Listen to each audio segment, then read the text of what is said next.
DNC paid operative, Alexandra Chalupa.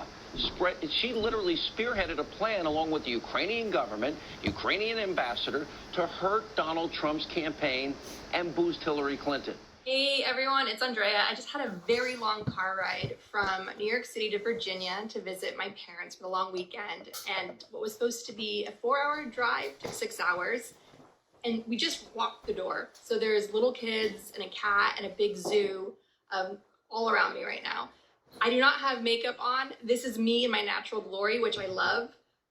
So this is, hey, somebody, so I'm live streaming on Instagram because fuck Elon Musk, and also to folks on Patreon, because I want to share something which we all know, but it's validation, which help us stay grounded and sane in these absolutely ridiculous times that we're in.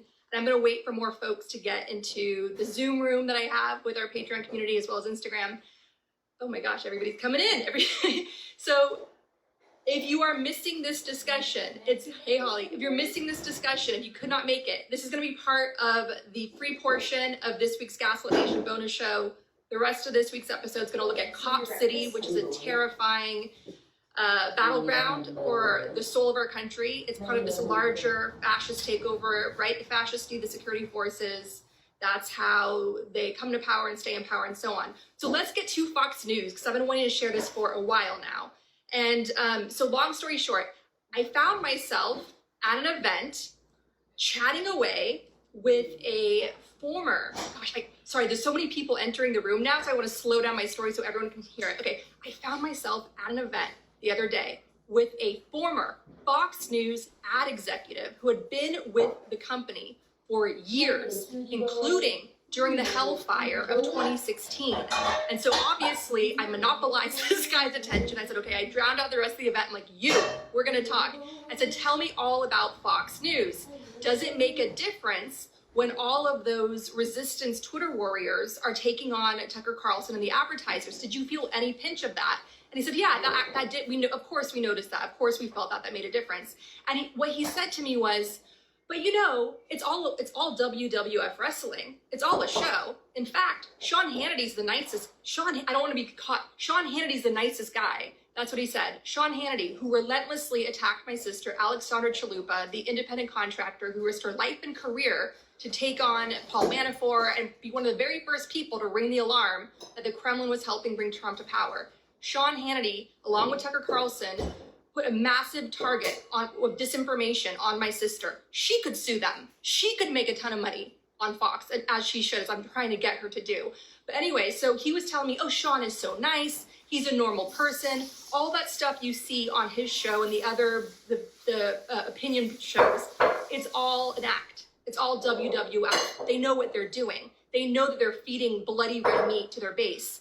And that's their business model. And he's like, but Sean, personally, privately, he's a normal guy. He's even come to the ad execs and has said to me, according to the source, said to me, did I push it a little too far? Did I go too far? Do you want me to tone it down? Do you need me to tone it down for ad sales? So I know we know all that. I know we know that like Fox News is basically big tobacco. It's the NRA. They are, they're treating us as the oligarchs, as the saying goes, the oligarchs in Ukraine, like we're the shit they grow their money in. They don't care about our democracy. All they care about is profits. And so I was pushing back on that. I'm like, really? So they're not true believers over there? He's like, yeah, some of them are, absolutely, of course, but most of it, Fox News is a company that's ran by publicists and lawyers. And their value is this entertainment, this outrage entertainment that they create for a built-in audience that's loyal to them. And the minute that the ratings start dipping, like they did on election night when Fox News called the election for Biden, you saw a bunch of outraged Fox News listeners turn off their TV, and there was like a big dive in ratings. They then dialed it back and started like playing into the big lie to bring back the ratings, bring back the audience that they pander to. And so, yeah, but he's like, but privately, they all think another way, or they talk another way, and they know their audience is crazy. And it's all, like, that's their revenue stream, is selling that crazy to crazy and building up more crazy. And so I was like, well, what can be done about that? How do you pull the plug on that? And he was like, well, because he doesn't work there anymore. He just felt, he's like, well, that's just, it's entertainment. You just don't take it seriously. I'm like, but it's making a serious impact on our country. And so yeah, I wanted to share that because it's straight from the horse's mouth. And yeah, we absolutely need to bring the fairness doctrine because it's like a cigarette warning label, right? We took on big tobacco. We could put warning labels on entertainment, WWF wrestling, that's destabilizing our democracy. And what else did he say that was really interesting? I'm trying to think. And Tucker Carlson. I was like, really? So Tucker Carlson, what was the deal there? Like, what was he like? And he said, he said that Tucker Carlson was gone. He was a dead man walking as soon as Dominion brought that lawsuit. It was just a matter of time for him. And Fox doesn't fuck around with that stuff. And one thing I want to share in relation to that is that the Dominion lawsuit has had a chilling effect across cable news. I was meeting with a producer of a major cable news network who had an extraordinary bombshell story on somebody in Trump's family. It was like a smoking gun story and I want to tell you what the story was on, but there are investigative journalists at a credible newspaper that are working on the story, and I don't want to disrupt that work, and I don't want to send out a warning to the criminals that they know by now. They know by now that journalists are on the hunt of this big story, but it would have been broken by now already by a major cable news network that declined to break the story because they're now so lawyered after what happened with Dominion at Fox. So that massive Dominion lawsuit has had a chilling effect across other cable news stories that are now holding back and being ultra conservative on practicing journalism and talking themselves out of really important stories for the public good because of what happened with Dominion. So I thought that was that's something that I heard firsthand from a producer who's at a major cable news network who's extremely frustrated. She had worked these sources. She had gotten this amazing story out. And ultimately what had to happen was because the cable news network passed on it, ended up going to a newspaper that's now developing the story. And if it doesn't come out in the next month, I'm gonna just tell you what it is, okay? So warnings out there, get this story out there. You know who you are, get it out there. You know that a major cable news network passed on it. Now it's in your hands, newspaper, Pulitzer Prize winning paper, so get it out. And it's within Trump's own family.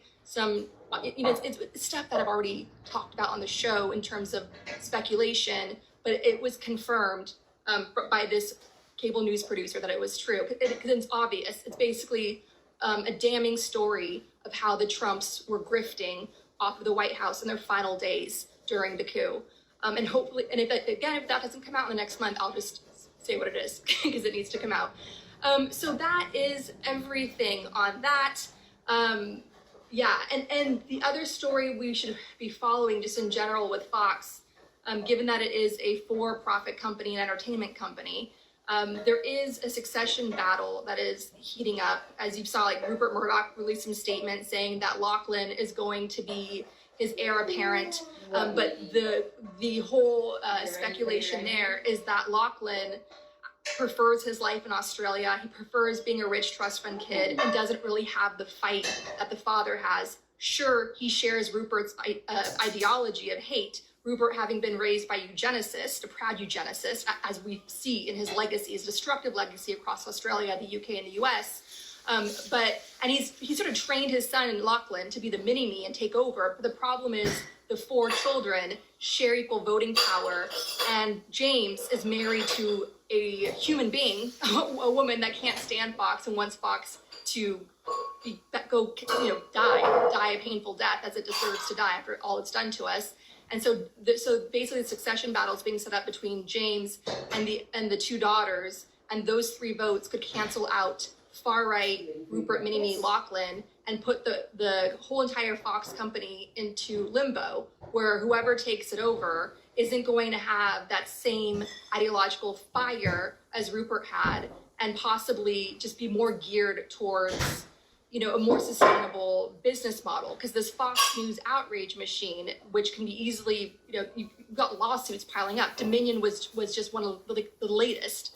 after the big sexual harassment lawsuits against O'Reilly and Ailes, but there's more lawsuits that are coming towards Fox. So there would be, if the company left the Murdochs, then anybody that doesn't, there's a financial incentive to try to make Fox financially sustainable, and that could come for the outrage factory that feeds that bloody red meat that ultimately is a lawsuit factory for the company. So that's a lot. I wanted to share all that with you.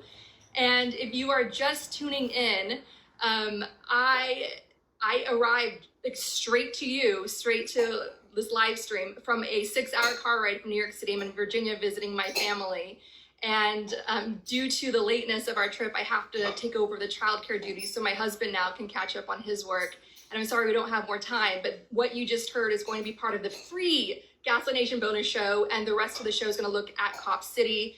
And I would like to say to one of the comments on the Instagram Live, because we're streaming this on Instagram Live because we're trying to get the fuck off of Twitter because of Elon Musk and his whole Nazi Viper den there. So we're trying. Okay, sorry. But anyway, so that is today's Fox News tea, and I will stay on top of this stuff and update you should that really important bombshell story on the Trump family not come out in a newspaper in the next month. I'll chat more about that and tell you where that is. And thank you all. Appreciate all your help and support for the show. Keep fighting the good fight. If you want to join me for a phone bank party to get out the vote in Virginia, where I currently am, I'm committed to making 1,000 phone calls to stop posh Trump Glenn Youngkin from banning abortion by denying him full control of the state government. I'm going to be making my 1,000 phone calls just targeting him. So if you want to join me at a phone bank for Virginia, that's going to be Thursday, October 26th. At 6 p.m. Eastern with our friends at Sister District. I'm going to be on that call. I'm going to be giving away fun prizes to those who come and join. I'm making my 1,000 calls because there's no get rich quick scheme. There's no pill we can take. It's just grassroots power that's always moved this country forward. Grassroots power is the most reliable power we have left. And I plan to exercise mine to the fullest. I'm going to be defiant. I'm not going to let these guys get away with shit. All right. So I'm on that. I hope you can join me. Do whatever you can.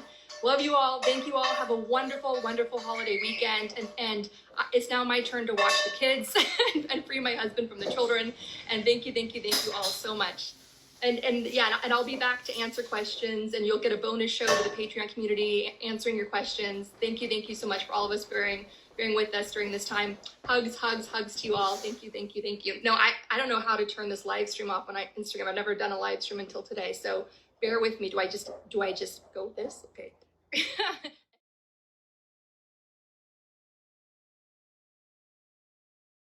Hello everyone, here is part 2 of our bonus episode. It is late at night, everyone's gone to bed. The cat you may have heard meowing in Instagram live taping is somewhere during this witching hour. This is me in my natural element, hair up, no makeup, shirt dirty from momming 2 little babies all night.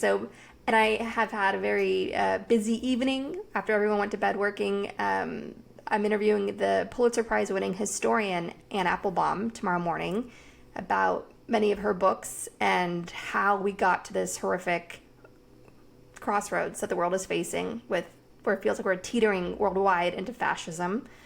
And Anne is someone very special to me. Her great book, Red Famine, Stalin's War in Ukraine, cites testimony that my grandfather gave to the U.S. Congress as a survivor of Stalin's genocide famine in Ukraine.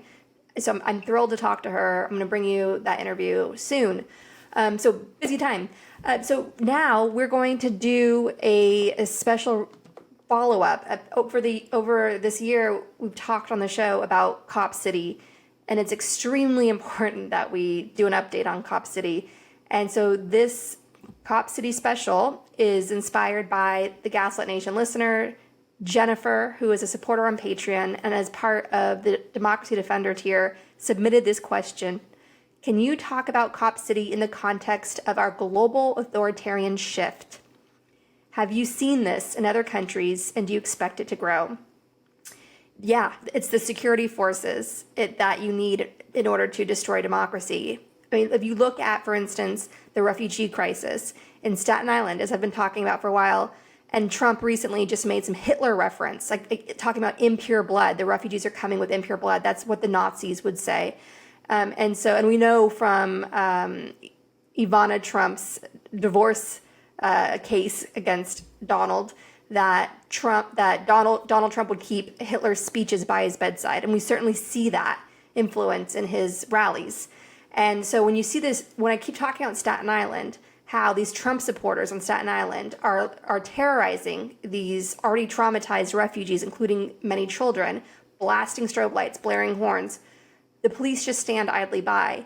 And you do not see counter protests because I believe that the fear has already taken hold. Trump's side has shown that they want violence, they want authoritarianism. January 6th, all the incitement to violence, the murder assassination threat against General Milley, and the list is of course very long. So why aren't we seeing Antifa groups streaming to Staten Island and trying to protect those refugees, trying to stop the blaring horns, stop the intrusive lights? You do see some protests, but not enough to push back, and that's because Cop City, the militarization of our cops, the cops being, like the NYPD union voting for Trump, I believe that the fear has spread with our security forces from the Secret Service to, the Biden dog. He knows what he's doing there in snarling at those Secret Service agents. So what I'm saying is that the security forces are always the first to become the foot soldiers of fascism. George Orwell knew this. This has been always true.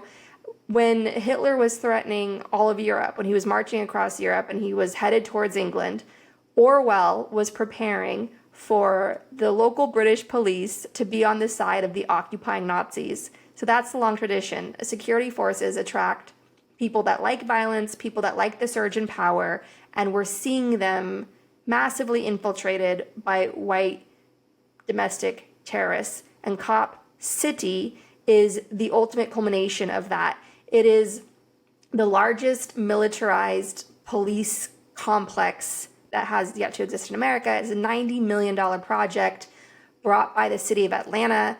The excuse Atlanta gives, including its mayor, who should be voted out, is that it's a recruitment tool, that if you give cops a cool place where they could blow shit up, you're going to boost your recruitment numbers at a time when they believe that the cops are being demoralized by all these movements to try to stop their casual executions and so on. And the reality of Cop City is a lot more disturbing, and we're going to unpack that in this episode. And I want to open by talking about one of the biggest stories in the 2016 election, which Cop City is echoing today, and that was the Dakota Access Pipeline at the Standing Rock Sioux Reservation in North Dakota. Do you remember in 2016, protesters were camped out. They were facing off with militarized corporate fascism, like a militarized police force brought in by corporations and the federal government to try to demoralize and break up these protest camps, these valiant protest camps. What were they protesting? That an oil pipeline was going to be built through a reservation. It was trespassing, and that threatened the water supply and sacred ground of that reservation. It was a direct betrayal of tribal rights. Native people already suffered generations of genocide and enslavement. So you would think in this modern age that we should be doing everything we can now to accommodate them, to pay reparations. And instead, there's just further hurt, further exploitation, and so on. And that is Standing Rock. And it was a huge story in 2016. It was this story that, yes, there was Russia, yes, there was Trump, yes, there was Comey, there's Hillary's emails, there was the misogyny of the media against Hillary. But then you had Standing Rock, which was central to all this, and you had the AG, Obama's AG, just turning a blind eye to it, siding with the corporate fascists, and this tribe and the protesters trying to help them and protect them, they were basically just thrown to the wolves. And voters saw this, especially a lot of Bernie voters, a lot of voters on the left that couldn't bring themselves to vote for Hillary because she represented the establishment. And it was a divisive issue in 2016. Cop City is the new Standing Rock. But before we get to Cop City, I want to give an update on what happened with Standing Rock, because that issue has yet to be resolved. What ultimately ended up happening was that you had, as we've talked about in the show in the past, you had massive oil spills. There's something like 380,000 gallons of oil spilled from the Keystone Pipeline in North Dakota. So the protesters, the Standing Rock Sioux Reservation, were unfortunately right. This was a danger to their community, to their health, to their children, to future generations. Like this pipeline needs to go. The pipeline is still there. It's still operational. There are lawsuits to try to stop it for trespassing. The Supreme Court refused to hear an appeal by these cases. There's been over 830 criminal cases, charges over these protests. And what is going on is that there's still this environmental federal exploration of alternative routes, but nothing has really been provided. And so as a result, the pipeline is operational, but it's not at max capacity. And the pushback, the necessary urgent pushback by Standing Rock continues to today, and they see the pipeline as trespassing, and they are absolutely right.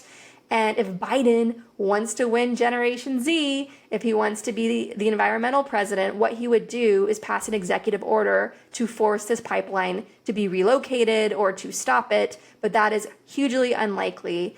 And also, yeah, but that's what he absolutely should do, because it would be the right thing to do morally and environmentally. And it would be part of America's long overdue reparations to First People communities across the U.S. that suffered so much. So now that brings us to Cop City, which is hanging over this election as the new Standing Rock. This issue that is rallying communities, rallying especially young voters and especially environmentally conscious voters. What you have is a public forest on the outskirts of Atlanta, and this $90 million project paid for by taxpayers in Atlanta. And all it would do is it was create some like cosplay Comic-Con for cops that want to play war games and act like they're living in a first shooter video game. If you've ever seen the movie Super Troopers, there's Officer Farva, who's this ridiculous cop that power trips, who likes to throw his weight around and everyone makes fun of him. That's what I think of when I think of Cop City. A bunch of Officer Farvas just playing out, like just role playing their fantasy games. It has a bomb explosion site. It has a helicopter landing. It has a fake mock city, right? And Andre Dickens, the mayor of Atlanta, presented some totally gaslighting argument for why Atlanta needed Cop City, claiming that it would be a space for police to learn racial sensitivity and de-escalation tactics. You do not need a Officer Farver wonderland of exploding devices, of just games, military war games, video shooter up games to learn sensitivity. It's like we could all get into a public library to do that. So it's very much, it's gross. The whole thing is absolutely, it's as obscene as it sounds. And families have moved away from the area because the explosions are so loud and they scare the children. So Bloomberg did a big profile of the people who live on the outskirts of Cop City, and one woman had to move out because her kid felt terrorized by all the explosions and the guns going off in what is trying to be built as Cop City. And so in addition to all that, it's important to point out that Cop City is being built not in super white, super affluent Buckhead, a suburb of Atlanta that complains about rising crime and not enough police. No, it's not being built there. It's being built in a predominantly black area. And to try to push back against this, there's been an amazing swell of grassroots power where nearly 120,000 signatures have been collected when they only needed 60,000. So 120,000 signatures have been collected by voters across Atlanta to try to force a referendum in the city to shut down Cop City. And of course, it's being frozen. Their grassroots power is being pushed back, held up deliberately by the courts, which is ridiculous. Like Andre Dickens, the mayor of Atlanta, he should be voted out. Like the referendum of his election of Cop City should be on voting him out, because he's somebody that, from all the research I've done, is just gaslighting central. So with that, that's the latest, is the People Power movement is forcing a referendum. Unfortunately, there's been just a disgusting police response, as one can imagine. There was a protester who was shot and killed. Not just shot and killed, this is really important. Manuel Terán was shot dead in Cop City by police, and the autopsy revealed that he had 57 bullet holes in him. 57 bullet holes. A peaceful protester, an environmentalist who was camping out and trying to stop the forest from being bulldozed at a time when we desperately need more trees because we are in a climate crisis. We should be planting more trees, not knocking them down for militarized police games. And so Terán was refusing to leave the area. He was camping out night after night, and police made an example of him by assassinating him with 57 bullet holes. 57. Like, that's gratuitous. Like, that's terror. That was meant to send a chilling threat to everyone, and instead what it did was it further created a groundswell of grassroots energy to push back and fight for this referendum to shut down Grass City by the people of Atlanta. And dozens of protesters have been labeled domestic terrorists. Many have been charged by the state of Georgia with racketeering charges. Racketeering, the same charges that Trump, a lifelong corrupt criminal, and his gang were hit with, right? So these environmental and social justice reformers were hit with these same charges as the Trump crime cult. So yeah, it's the whole disgusting, corporate-backed, fascist, over-militarized police nonsense of Cop City is something that anybody who cares about re-election as a Democrat needs to be vocal on, needs to be upfront with with their constituents about, because it's something that is spreading. Cop cities are being built. There's one that just broke ground in Tennessee. So it's spreading, because what happens is with our already existing over-militarized police force all around the country, and I want to just point out, I grew up in an infamously over-militarized police town. As a white girl growing up in a small town of Davis, California, I went to UC Davis. You may know UC Davis as the pepper spray school, where a cop was pepper spraying college student protesters that were just sitting there peacefully, locked arms, protesting. He just went around like he was watering his garden with a hose by spraying them point blank in the face. And it made front page headlines, and it made my alma mater known as the pepper spray school. Going to UC Davis, even though I was white and I had white supremacy to protect me, I still was put in a police car, just walking around. That's how overly aggressive the police are at UC Davis and in Davis. They would act like they were in a war zone, even though we were like one of the most peaceful, quiet cities, during that time, in the world. So when you have all these toys for these cops to play with, it goes to their heads. They play Rambo in their minds. It's the Officer Farva from Super Troopers example that I gave you. I've been around cops.